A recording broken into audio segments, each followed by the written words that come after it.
est dans un moment, comme tu as dit, très très compliqué.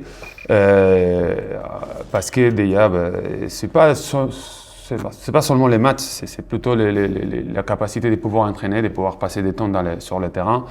Et quand tu t'entraînes à 14, à 15, à 16 joueurs, c'est pas la même chose que quand on a commencé l'année, qu'on était à 20, 21.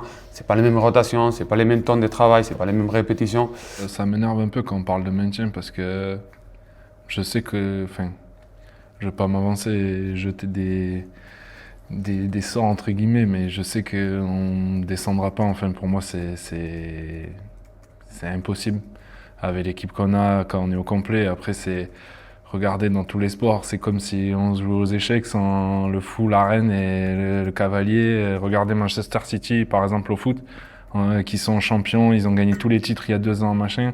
Là, ils ont 4-5 blessés, ça fait 6 matchs qu'ils perdent. Enfin, voilà, c'est.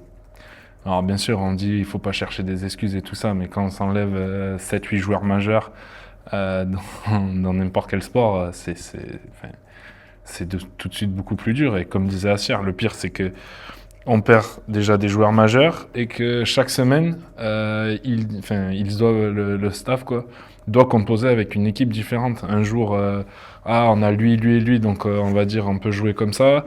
Le lendemain, ah ben non, finalement lui il est plus là, du coup c'est lui qui doit rentrer, le jeune qui monte.